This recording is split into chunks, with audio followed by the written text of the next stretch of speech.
इस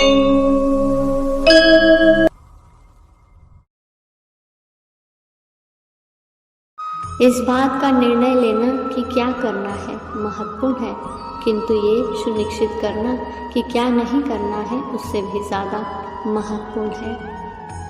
मनुष्य किसी का दुश्मन नहीं, उसके द्वारा किए गए कर्म और बोले गए शब्द अपने आप ही दुश्मन बना लेते हैं। इसलिए कर्म और शब्दों का चुनाव सोच समझ कर करना चाहिए। सुंदरता आपकी दृष्टिकोण में होती है।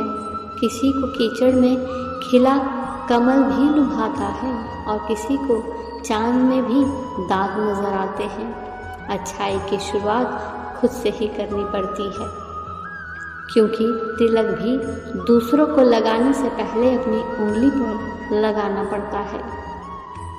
परमात्मा सभी को एक ही मिट्टी से बनाता है, बस फर्क इतना है, कोई बाहर से खूबसूरत होता है तो कोई भीतर से। मनुष्य के सुखद जीवन के लिए मस्तिष्क में सत्यता, चेहरे पर प्रसन्नता तथा हृदय में पवित्रता जरूरी है। बुद्धिमान व्यक्ति दिमाग खोलता है, सुंदर व्यक्ति आंखें खोलता है, लेकिन परवाह करने वाला व्यक्ति हृदय खोल देता है।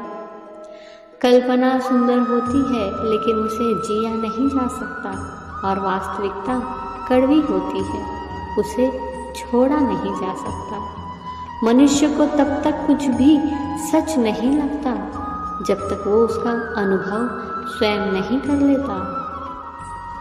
अभ्यास हमें बलवान बनाता है, दुख हमें इंसान बनाता है, हार हमें विनम्रता सिखाती है, जीत हमारे व्यक्तित्व को निखारती है, लेकिन सिर्फ विश्वास ही है जो हमें आगे बढ़ने की प्रेरणा देता है। इसलिए हमेशा अपने लोगों पर, अपने आप पर और अपने ईश्वर पर विश्वास रखना चाहिए।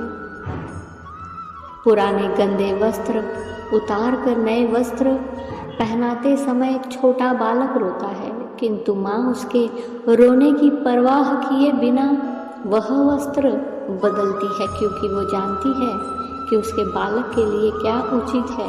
उसी प्रकार भगवान अपने भक्त के इच्छा की परवाह किए बिना उसे सफलता और निष्फलता देते हैं, क्योंकि वह जानते हैं कि उसके भक्त के लिए क्या उचित है। उपासना का तात्पर्य है पास बैठना। जो जितना ही ईश्वर के समीप बैठेगा, उसमें उसके गुण भी उतने ही अधिक उत्पन्न होंगे। जैसे गुलाब के पौधे के नीचे मिट्टी पर जब फूल टूट टूट कर गिरते रहते हैं, तो वह मिट्टी भी सुगंधित हो जाती है। भले और बुरे मनुष्य की संगति का जब भला बुरा प्रभाव पड़ता है, तो ईश्वर की समीपता का प्रभाव क्यों ना पड़ेगा। विचार कीजिएगा, आप कोई भी हो, संसार में आए हैं तो संघर्ष हमेशा रहेगा। श्री कृष्ण ने हर परिस्थिति को जिया और जीता। श्री कृष्ण कहते हैं, परिस्थितियों से भागो मत, उसके सामने डट कर खड़े हो जाओ, क्योंकि कर्म करना ही मानव जीवन का पहला कर्तव्य है। हम कर्मों से ही परेशानियों से जीत सकते हैं। अगर ईश्वर ने वो ले लिया है जिसे खोने की आप कभी कल्पना भी नहीं कर सकते थे, तो अवश्य वो कुछ ऐसा भी देंगे जिसे पाने का आपने कभी सोचा भी नहीं होगा।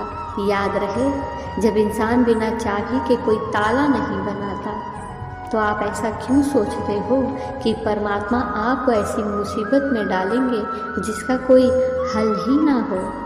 धन्यवाद।